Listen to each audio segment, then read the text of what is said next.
하드웨어, 소프트웨어라는 제목으로 하나님의 말씀을 증거하려고 합니다.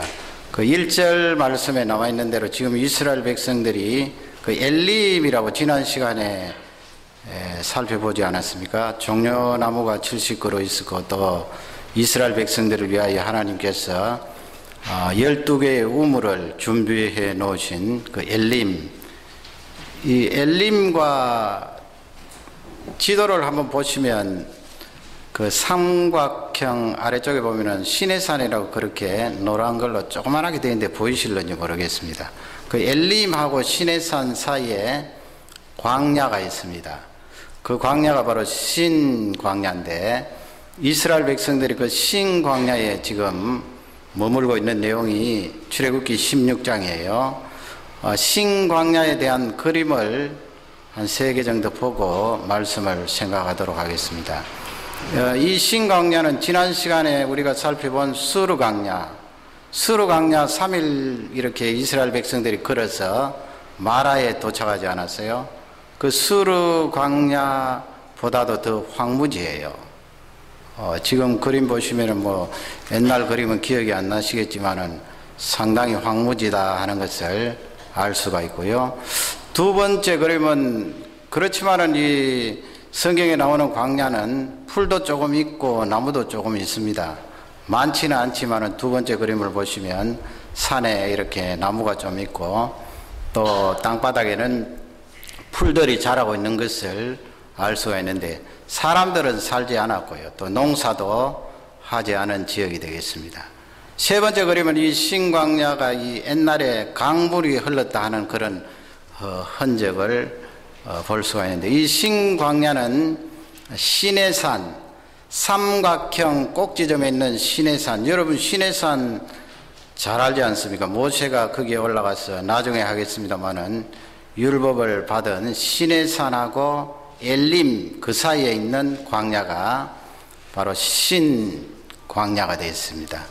오늘 이 말씀 하드웨어, 소프트웨어라는 이 제목으로 말씀을 생각하려고 하는데요. 출애굽기 16장은 만나 사건이 나오는, 하나님께서 거의 40년 동안 이스라엘 백성들을 먹이신 그 만나에 대한 기록이 나오는 귀한 말씀인데요. 3가지로 그렇게 살펴보기를 원합니다. 첫 번째는 먹는 것이 중요하다는 거예요. 먹는 것이 얼마나 중요합니까? 그 3절 말씀에 가면은 이스라엘 백성들이 원망을 하기 시작하죠. 그 원망의 내용은 이러합니다.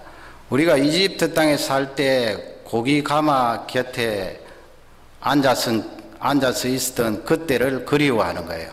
그리고 떡을 배불리 먹었던 그때를 그리워하면서 우리가 그때 여호와의 손에 죽었으면 좋았을 것을 너희들이 이 광야로 우리를 인도하여서 온 회중으로 줄여서 죽게 하는도다.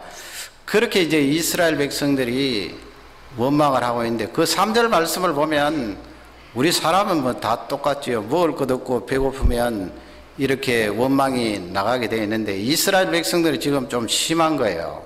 그 종살이에서 하나님께서 건져주시고 또 중간중간 기적을 베풀어 주시고 마실 물도 주시고 그렇게 하셨는데, 전체적으로 하나님의 구원을 흔들면서 그렇게 말하는 거예요. 차라리 그때 하나님 손에 죽었으면 좋았을 것을, 여기서 이제 굶어서 죽는구나. 그러면 우리 사람은 이 먹는 문제가 큰 거 아니에요. 먹는 문제가 크거든요. 먹는 문제 해결되면 여러분 다른 건 뭘 걱정하시나요? 우리 자녀들을 향하여서도 부모님들이 걱정을 많이 하시는데, 저를 포함해서요. 저 자녀들이 앞으로 성장하면서 무엇을 먹고 살까? 그래서 뭐 그 자녀들 전공하는 것도 관심을 가지고, 무엇을, 어떤 직업을 가지면 저 자녀들이 잘 먹고 살아갈 수 있을까? 핵심 관심은 거기에 있는 것 아니에요. 기술을 가르칠까? 공부를 시키면 어떤 쪽으로 공부를 시키면 좋을까? 그 먹는 문제를 가지고 관심을 기울이는데, 사실 뭐 큰 나라일수록 강대국 하면 여러분 돈이 많아서 강대국입니까? 이 농사를 무시할 수 없는 거예요. 우리 자녀들 에그리컬처라고 그럽니까? 사람이 먹을 수 있는 이 곡물 생산하는 농사를 무시할 수 없는 거지요. 그래서 이 캐나다나 뭐 미국이나 이 넓은 벌판에 밀, 감자, 쌀 뭐 갖가지 곡식을 재배하지 않아요. 그 먹을 것 없으면 강대국이 될 수가 없거든요. 전쟁할 때도 마찬가지예요. 요즘 전쟁은 뭐 과학이 발달되니까 먹는 식량을 압축해서 군인들이 가지고 다니면서 먹습니다만은 근본적으로 전쟁도 먹을 것이 없으면 지거든요. 그 군인들이 먹을 것 없으면 힘이 없어서 어떻게 싸우겠어요? 옛날에는 더 심했답니다. 옛날에는 성경에도 이렇게 보면은 군사들을 이끌고 어느 한 성은 포위를 하잖아요. 삥 둘러싸고 그 다음에는 옛날에는 장기전이 많았거든요. 1년 아니면 2년 그렇게 포위를 해서 그러면 성 안에 있던 사람들은 바깥으로 나올 수가 없으니까 갇혀 있는 거예요. 갇혀서 굶어 죽게 되는데 성 바깥에 포위하고 있던 적군들은 농사를 지어가면서 그렇게 성을 포위하고 있어요. 왜 농사를 짓습니까? 자기들도 둘러싸고 있으려니까 그 많은 군사들 먹고 살아야 되잖아요. 먹는 문제가 해결되지 않으면 전쟁도 할 수 없거든요. 그 옛날에 중국의 한나라 처음 세운 유방이라는 사람이 있죠. 그 유방이 뭐 힘은 좀 부족하고 항우에 비해서 전력은 떨어졌지만은 그 사람이 한나라를 세우게 된, 승리하게 된 중요한 요인은 전쟁을 하는데 세 가지로 그렇게 나누었다고 해요. 잘 아시는 대로 직접 전쟁터에 나가서 싸우는 사람이 있고요. 뭐 한신 같은 사람, 장군들. 그리고 뒤쪽에서 이제 전략을 짜는 사람이 있어요. 전략을 잘 짜야 되죠. 앞쪽에 나가서 싸우는 것도 중요하지만 전략 잘못 짜면 지거든요. 그 다음에는 보급품을 공급해주는 그런 부대가 있었어요. 그 보급품 공급해주는 데는 뭐 옷을 깁는 사람도 있고 옛날에 말을 끌고 다니면 말 그 신도 신겨야 되잖아요. 말굽. 그렇게 하는 기술자도 있고 거기서 중요한 역할을 하는 사람이 무엇인가 하면은 양식을 공급해 주는 사람이에요. 후방에서. 여러분 양식 공급해 주지 않으면 어떻게 이기겠어요? 그래서 이 유방이 이 세 분야의 군사들을 잘 배치를 하고 거기에 한신이라든지 소하라든지 장량이라든지 그런 장군들을 세워서 전쟁에 이겼던 것을 역사책은 우리에게 말하고 있습니다. 14절 말씀에 가면은 거기에 이스라엘 백성들이 이제 만나를 거두게 되는데요. 아침 이슬이 이렇게 마른 뒤에 거기에 이렇게 보니까 아주 조만해요. 흰 색깔인데 그냥 동글동글한데 말이죠. 아주 세미하다 그랬으니까 작고 둥글데 또 우리 자녀들 썰이 봤습니까? 썰이 겨울철에 내리는 썰이 눈 비슷한 거 그 썰이처럼 하얗게 그렇게 땅에 내려 있거든요. 그게 바로 만나예요. 15절 말씀에 가면은 이스라엘 백성들이 그 아침에 나가서 하얀 그 만나를 보면서 모르니까 자기들은 이게 뭐냐. 물론 뭐 모세로부터 말은 들었습니다만은 과거에 경험해 보지 않은 그런 내용물이니까 모르잖아요. 모르니까 그 이름을 뭐라고 짓는가 하면은 이것이 뭐냐. 이것이 도대체 뭐냐. 그래서 그 이름이 만나예요. 만나. 이것이 뭐냐. 그러니 모세가 그 옆에 섰다가 이것은 여호와께서 하늘에서 너희들을 위하여 내리는 양식이라고 설명을 하지 않습니까? 먹을 양식이에요. 하나님께서 이스라엘 백성들에게 그 신광야로부터 지금 출발해서 계속해서 40여 년 동안 양식을 공급해 주시는데 그게 바로 만나예요. 이 만나는 다 가공된 그런 제품이 아니고요.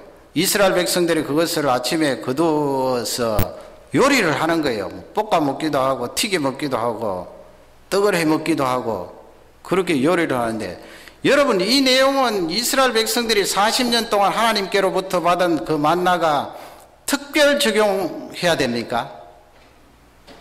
과거에 몇천 년 전에 이스라엘 백성들이 하나님 그 광야에서 먹을 것이 없으니까 하나님께서 내려준 특별한 양식이다 만났고 맞지요? 그러나 특별 적용하지 말고 우리에게 일반 적용해 보세요. 우리가 먹는 쌀이라든지 우리가 먹는 빵은 하나님께서 주시지 않았나요? 하나님이 다 주셨거든요. 하나님이 기후 맞추어 주시고 땅 주시고 하나님이 비 맞추어 주시고 일일이 하나님께서 이 환경을 조성해 주셔서 농부들이 곡식을 농사해서 우리 입으로 쌀이 들어오고 빵이 들어오는 거예요. 그래서 근본적으로 일반 적용하면은 이스라엘 백성들에게만 하나님께서 만나를 먹이신 것이 아니고 우리에게 먹을 수 있는 빵과 쌀을 하나님이 주시는 거예요. 하나님이 나에게 근본적으로 먹고 살 것을 주신다. 이 원칙을 잊지 마셔야 돼요. 그래서 우리 자녀들은 앞으로 내가 어떤 직업을 가지고 어떤 일을 해서 먹고 살고 그 일을 생각하면서 너무 그 부분에 걱정하지 마세요. 초점을 거기 맞추면 안 돼요. 내가 그 일을 해서 먹고 살리라 초점을 거기에 맞추지 말고요. 하나님께서 이스라엘 백성들에게 만나 주시듯이 우리에게 먹을 것 주신다니까요. 왜 먹을 것 안 주시겠어요? 그러니 내가 무슨 일을 할고 그것을 생각하고 기도할 때 먹고 살 일에 초점을 맞추지 말고 내가 어떻게 하면 하나님께서 원하시는 일을 할고 거기에 초점을 맞춰야 돼요. 그러면 기본적으로 먹고 살 것은 하나님께서 자동적으로 해결해 주세요. 이 적용이 만나를 이스라엘 백성들에게 주신 귀한 적용이에요. 하나님이 우리에게 먹을 것 주시지요. 단지 여러분 전제가 있어요. 7절 말씀에 보면은 그렇게 되어 있죠. 아침에 너희가 하나님의 영광, 여호와의 영광을 보리라 그랬지 않습니까? 아침에. 그리고 이 16장 말씀에서 직접 아침에라는 단어가 여러 번 나오고 또 간접적으로 아침이라는 그 상황을 알 수 있는 구절이 많이 나와요. 하나님께서 기본적으로 우리에게 먹을 것을 해결해 주시면 우리는 그냥 팔짱 끼고 가만히 있어도 되는가? 그게 아니죠. 하나님께서 기본적으로 해결해 주시지만은 사람이 해야 될 귀한 것은 부지런함이에요. 부지런함. 그렇지 않으면 하나님께서 만나를 오후에 내리워 주셨을 거예요. 오후에. 우리 사람에게 요구하시는 것은 너희들 부지런해라는 말씀이에요. 늦잠 자고 동이 다 트고 나면은 만나가 사그러져 없어졌잖아요. 그럼 그런 사람은 하나님께서 기본적으로 먹을 것을 해결해 주셨지만은 자기가 게을러서 못 먹는 거예요. 정리가 됩니까? 사람은 부지런해야 돼요. 부지런하면은 절대로 먹을 것 염려하지 않아도 돼요. 왜 염려해요? 믿지 않는 사람도 하나님이 다 먹을 것 주시고 먹여 살리시는데 아니 사람 아니고 예수님 말씀처럼 공중에 떠돌아다니는 새들도 하나님께서 일일이 먹을 것 공급해 주시고 먹이시는데 왜 우리가 먹을 것 가지고 걱정을 해요? 하나님께서 그거 먹을 것 가지고 자꾸 걱정하시면 참 서운해 하신다고요. 먹을 것 가지고는 걱정할 거 없어요. 도리어 내가 게을러서 이야 이거 먹는 게 시원찮구나 그렇게 생각하면서 회개해야 되죠. 하나님은 우리에게 기본적으로 먹을 것을 해결해 주시고 우리 사람은 아침에 일찍 일어나서 부지런하게 움직이면 다 먹고 살 수 있어요. 우리 성도님 가운데 아시는 분도 계십니다만 이 할머니는 6.25 때 한국전쟁 때 남한으로 이렇게 넘어오셔서 여기 오셨는데 그분이 연세가 70 전후 되는데 여기서 영어를 잘 하시나요? 뭐 그때 당시만 해도 비자 문제도 해결되지 않았고 어떻게 사시겠어요 그분이?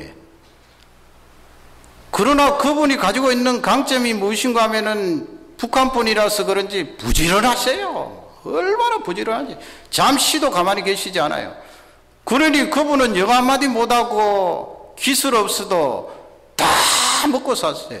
버스 타고 그냥 다니면서 사람들이 서러워라 그러는 거예요. 여기도 오고 저기도 오고.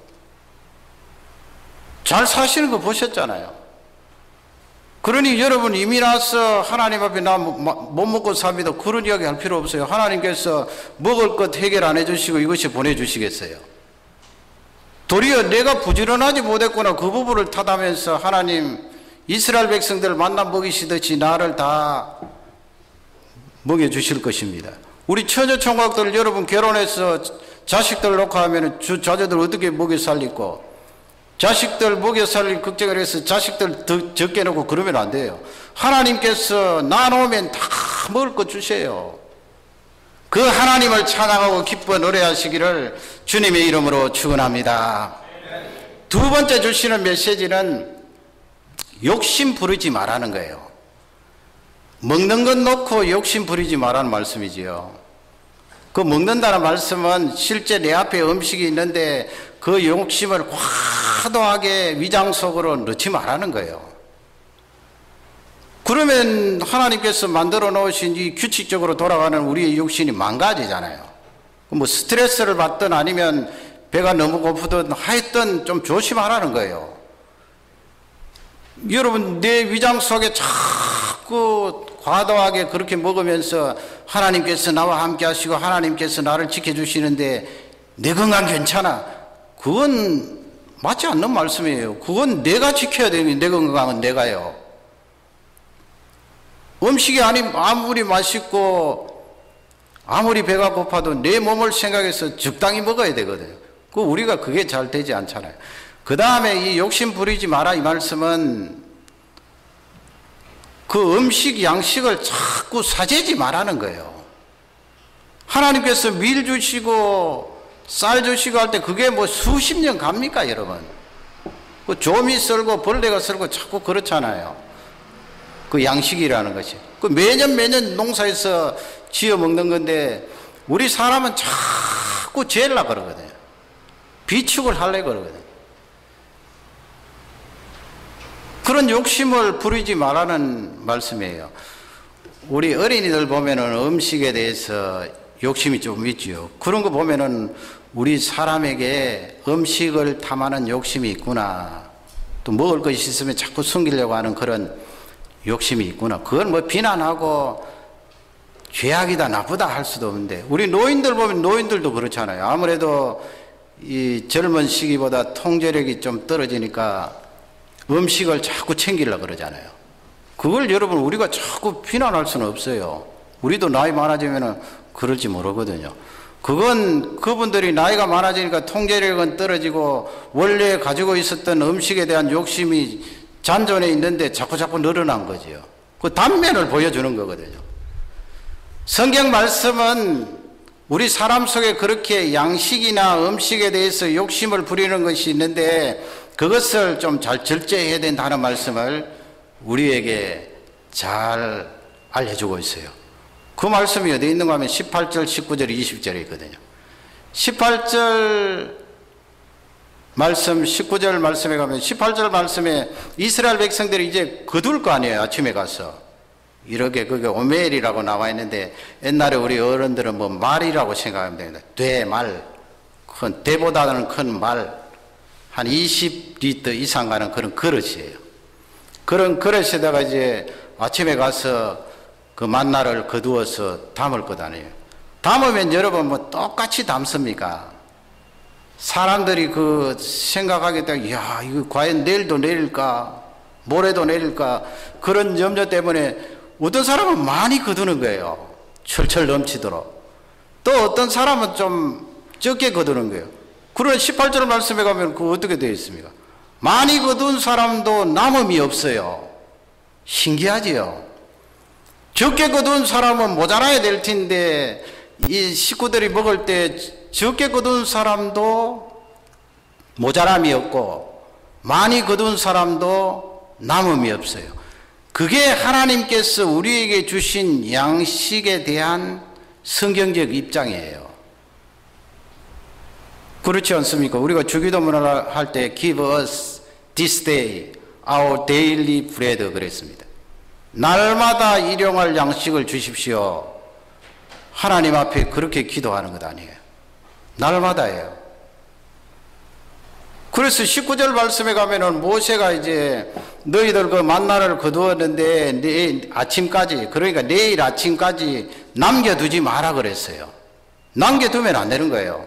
그날 다 먹어버려야 되는데, 20절 말씀에 가면은 이스라엘 백성들 가운데 어떤 사람들은 그 다음날 아침까지 남겨두었어요. 남겨두니까 어떻게 됐어요? 벌레가 생겼는데 어떤 번역에 보면은 구더기라고 돼 있어요. 구더기라고. 구더기가 생겼다고요. 구더기 생긴 거 어떻게 먹겠어요? 그리고 썩는 냄새가 나서 먹을 수가 없게 되는데 모세가 화를 내었다 그렇게 되는데, 하나님의 말씀 명령을 따르지 않았기 때문에 화를 냈다는 그런 말씀이고요. 거기서 우리에게 가르쳐 주시는 중요한 메시지는 음식에 대해서 욕심을 부리지 말라는 말씀이에요. 물론 여러분 전쟁이 일어난다든지 뭐 지진이 난다든지 쓰나미가 뭐 일어났다든지 그러면 우리가 비상식품을 준비해야 되잖아요. 그런 특별한 상황은 아니겠지요. 그러나 일상적으로 우리가 시장에 나가면 음식을 사 먹을 수 있고 쌀을 구할 수 있고, 이런 상황에서 농부들이 농사를 잘 짓고 있고, 이런 상황에서 음식에 대해서 욕심을 부리지 말라는 것입니다. 사재기도 하지 말고 내 앞에 놓여 있는 그 장만된 음식도 지나치게 먹지 말라는 그런 메시지예요. 그 음식이라는 것은 날마다 그렇게 규칙적으로 적당하게 먹어야 된다는 그런 말씀이에요. 그러니 예수님이 가르쳐 주신 기도가 얼마나 기가 막혀요. 날마다 우리에게 일용할 양식을 주옵시고. 그러면 여러분, 우리 예수님 믿는 사람은 날마다 그냥 입에 들어가는 음식만 있으면 되나요? 그것 있으면 염려 걱정도 없습니다. 다 해결되어 있습니다. 그래서는 안 되겠지요. 물질이 있어야 되잖아요. 물질. 그러면 물질은 뭐예요? 물질은 여러분 은사예요. 은사. 우리 청년들 물질은 은사예요. 은사라는 것은 뭐예요? 하나님께서 나에게 그 선물을 주셔서 그 선물을 가지고 많은 사람들을 위하여 사용하라고 주시는 거예요. 그게 은사거든요. 그러나 대개는 하나님께서 어떤 사람에게 물질을 주시면 그 물질이 자기 것인 줄 알고 꽉 쥐고 있다가 도리어 엉뚱한 일에 사용하는 경우가 많은데, 그건 잘못됐다는 거예요. 하나님의 백성이 이 먹는 문제는 이미 하나님이 해결해 주셨고, 이 물질 문제는 은사로 구해야 돼요. 그래서 반드시 구할 때는 하나님 아버지, 제가 이 물질을 은사로 받으면 이렇게 사용하겠습니다. 그게 돼 있어야 돼요. 그게 안 돼 있으면 하나님께서 주시겠어요? 먹는 문제 해결해 주셨는데 뭐 하려고 줍니까? 은사로 사용하려고 하지도 않는데 도리어 그 물질 때문에 멸망을 당할 수 있거든요. 악에 빠질 수 있거든요. 하나님 아버지, 이미 이 먹는 문제를 해결해 주셨고 물질을 하나님께서 은사로 주시면 이런 귀한 일에 사용하고 하나님 나라를 위하여 귀하게 쓰임 받겠습니다. 그렇게 기도하면서 구하는 일이 중요하다. 그러나 먹는 그것은 욕심을 부리지 마라. 이 말씀이 우리에게 축복이 되기를 주님의 이름으로 축원합니다.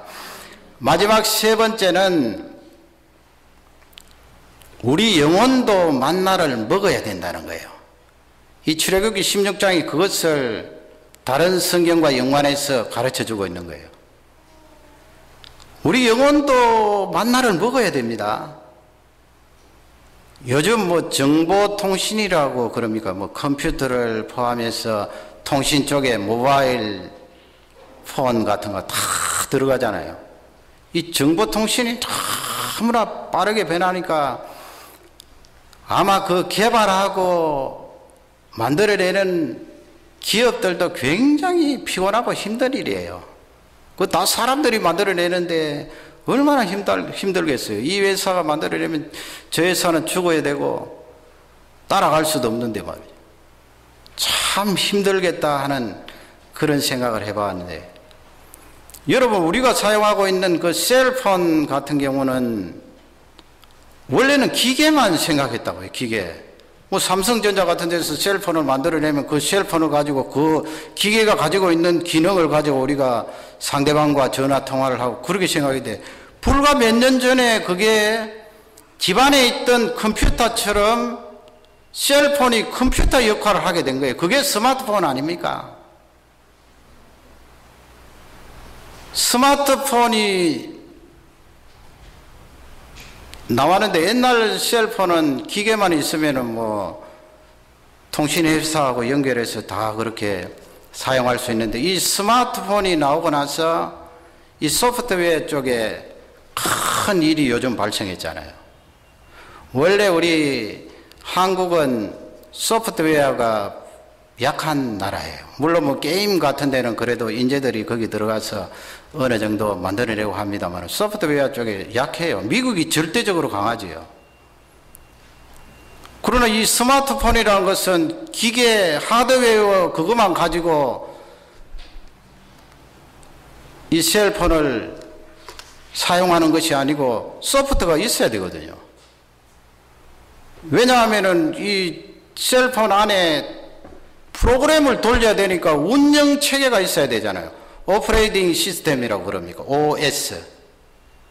프로그램을 돌려야 되니까 그 속에 컴퓨터 돌리듯이 소프트 쪽에 운영 체계가 있어야 되니까 이게 문제잖아요. 그러니까 한국이 하드웨어 쪽에 기계만 만들고 있다가 큰 코 다친 거예요. 최근에 이 구글이 안드로이드를 그 전에 합쳤잖아요. 삼성이 구글하고 이렇게 손을 잡고 셀폰을 팔았는데 최근에 이 구글이 안드로이드를 가지고 있다가 모토로라를 샀거든요. 합쳤어요. 잘 아시지요? 모토로라는 기계 만드는 회사예요. 셀폰 기계 만드는 회사인데 하드웨어잖아요. 그래서 이 구글이 안드로이드는 소프트예요. 그 기계를 돌리는 프로그램을 가지고 있는 소프트예요. 그러니까 소프트하고 하드하고 합친 거예요. 그러니 삼성은 일순간 찬밥이 된 거예요. 삼성이 그렇게 잘 나가는데 요 몇 주 사이에 그렇게 이제 찬밥 심세가 되는데 물론 이 회장이 빨리 소프트 쪽에 인재를 끌어들여야 하는데 시간이 걸리잖아요. 우리가 애들 소프트 하시는 분 계시는데 주가가 올라가게 돼 있어요, 지금. 그리고 지금 보면은 이 소프트 하는 기업들은 주가가 다 올라가거든요. 삼성 같은 데, LG 같은 데 다 떨어지고. 그게 이유가 거기에 있는데 2004년도에 스마트폰이 나오기 전에 3년 전이잖아요.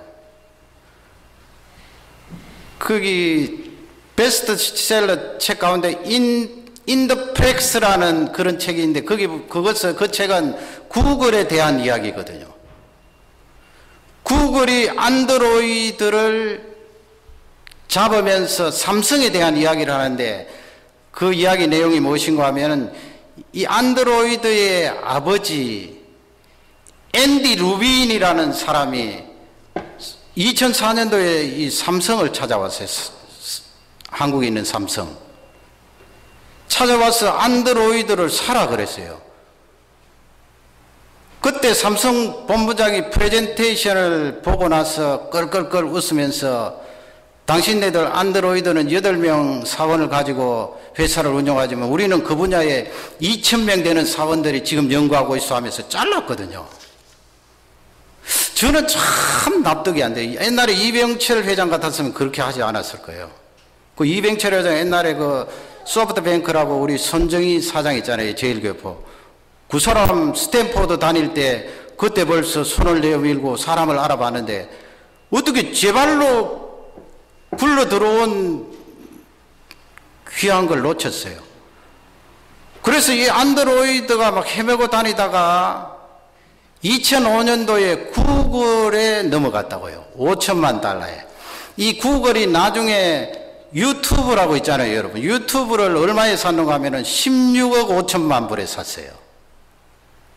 근데 이 안드로이드는 5천만 불에 샀다고요.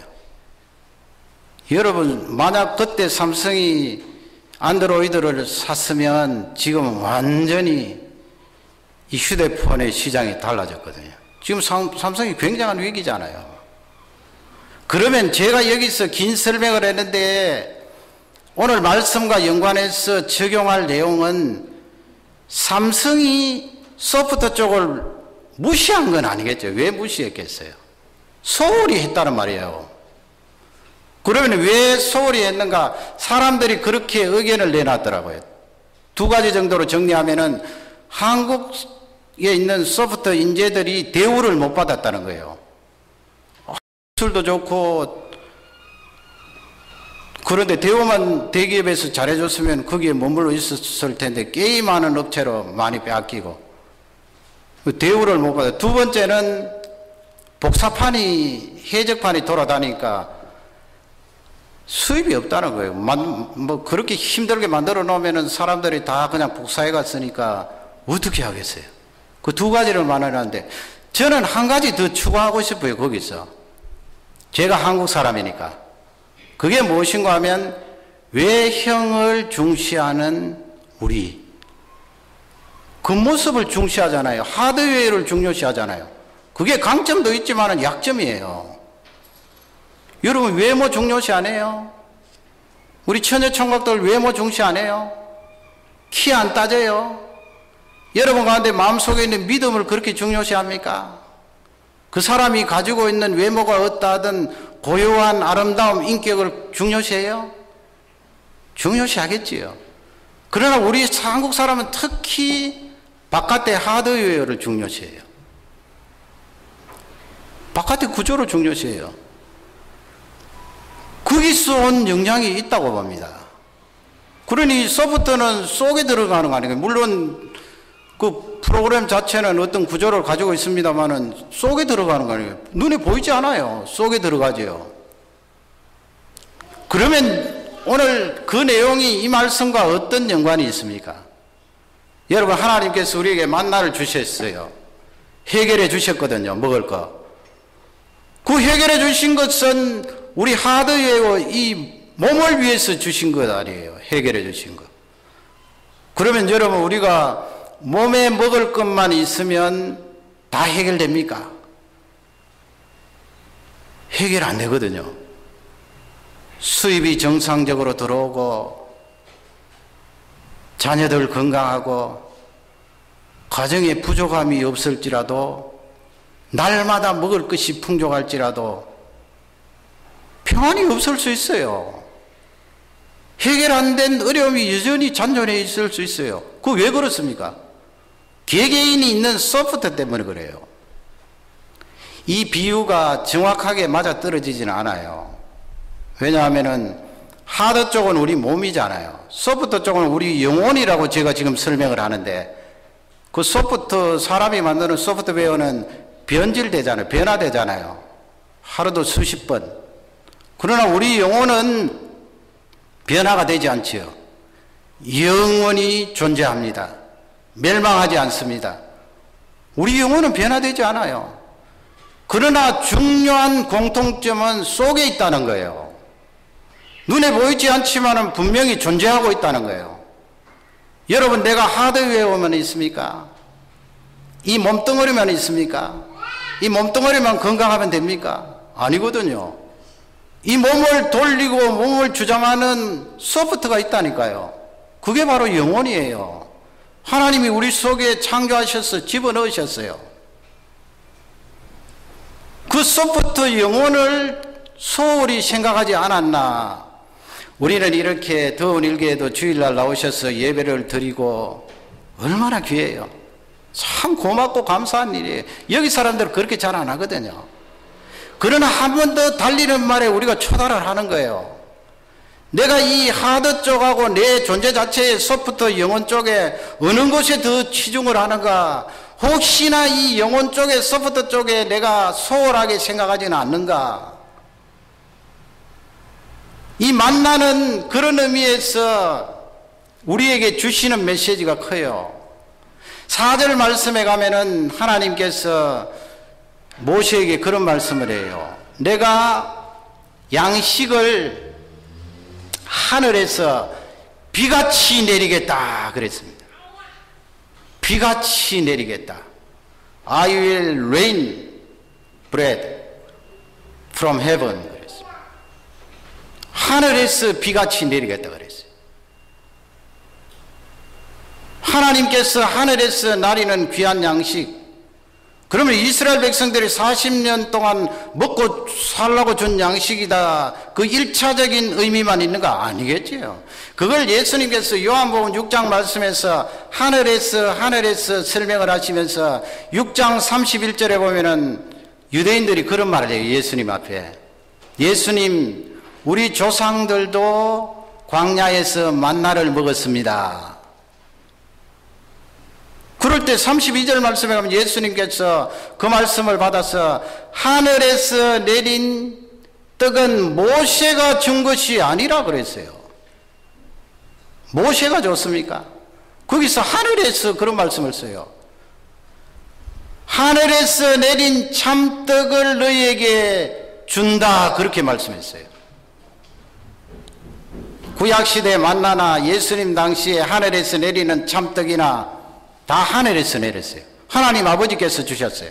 그것을 요한복음 6장 58절에 어떻게 해석하는가 하면, 이것은 하늘로서 내려온 떡이니 너희 조상들은 만나를 먹고 죽었지만은 이 떡을 먹는 자는 영원히 살리라 그랬어요. 그러니 예수님이 거기서 우리에게 가르쳐 주시는 중요한 두 내용은 하늘에서요. 하늘에서.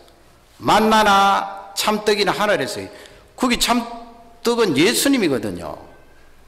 예수님이 하늘에서 내려온 참떡이에요. 그 예수님의 참떡을 먹으면 영원토록 살리라.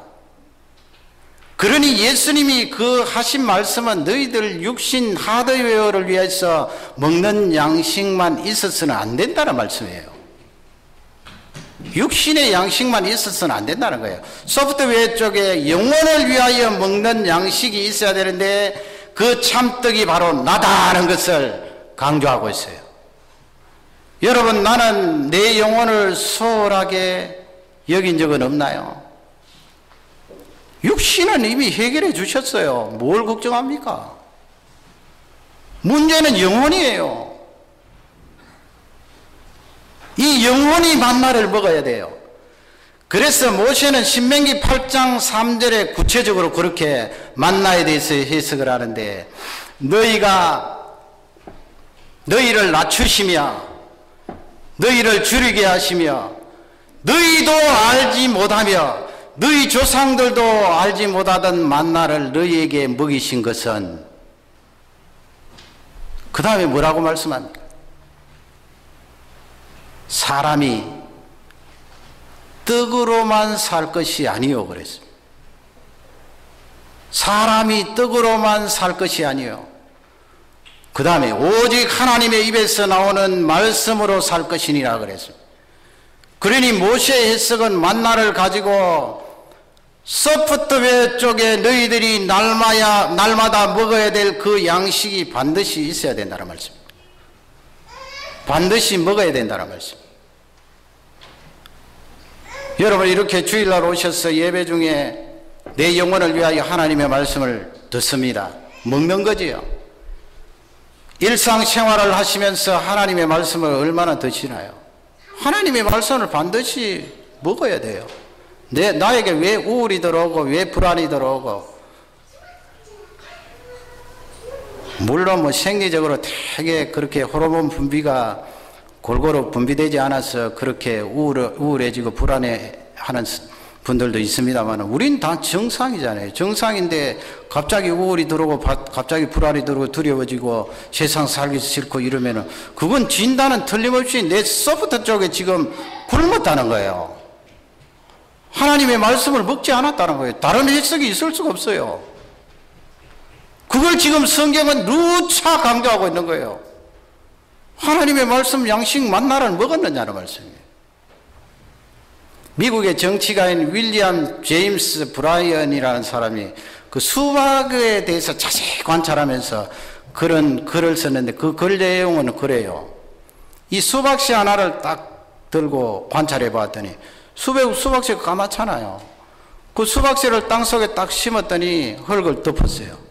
거기에 싹이 나서 밀쳐 올라오는데, 이분이 정치가이니까 세심하여서 과학적으로 조사를 해봤더니 이 수박 무게보다도 20만 배나 무거운 땅을 뚫고 나온다는 거예요. 20만 배 하면은 200,000 times 아니에요. 20만 배나 더 무거운 흙을 뚫고 싹이 돋아나는데 너무 신비하다는 거예요. 그리고 그 싹이 돋아나서 넝쿨이 생기고 그 다음에 무슨 열매가 맺히는데 그 동그란 열매 바깥에는 색깔이 줄도 있고 푸른 색깔도 있고 검은 색깔도 있고 거기에 속에 들어가 보니까 흰 것도 있고 그리고 빨간 것도 있고 노란 것도 있고 이 신비한 자연현상을 나에게 설명할 수 있으면 나는 우주를 만드신 신을 설명할 수 있다 그랬어요. 그 씨앗 하나입니다, 여러분. 씨앗 하나가 그렇게 큰 일을 해요. 하나님이 만드신 거지요. 씨앗 하나예요. 20만 배나 더 무거운 땅을 밀고 올라오는 거예요. 이걸 여러분 하나님의 말씀과 적용해 보세요.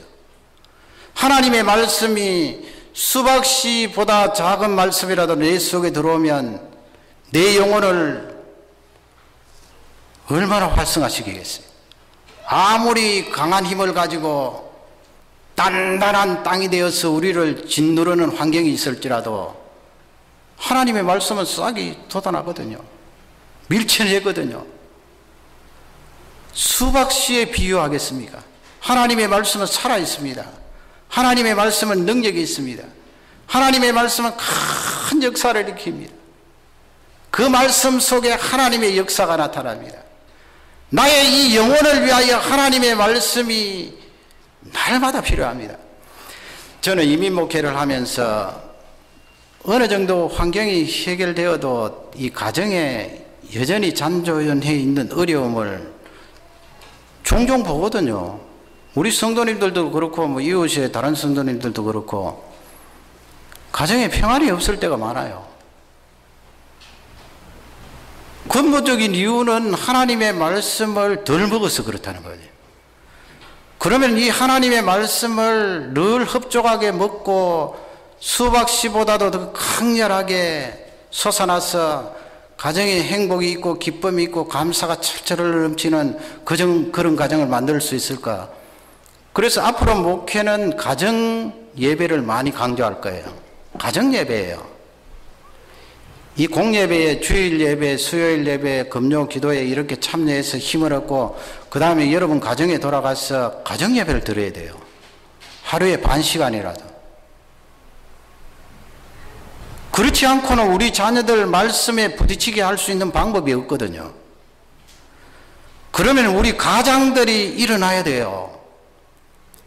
남편들이 가정을 이끌어 나가면서 영적으로 리드하는 리더십이 있어야 돼요. 여러분 이렇게 가정이 가정 예배를 드리면 두 가지 큰 공헌을 해요. 하나는 가정에 영적으로 평안을 선물할 수 있어요. 두 번째는 자녀 양육이에요. 여러분 사실 저도 그렇고 따지고 보면은 자녀들하고 이야기 얼마나 합니까? 이야기하는 시간 별로 없어요. 많이 이야기하는 것 같아도 대화가 너무나 적어요.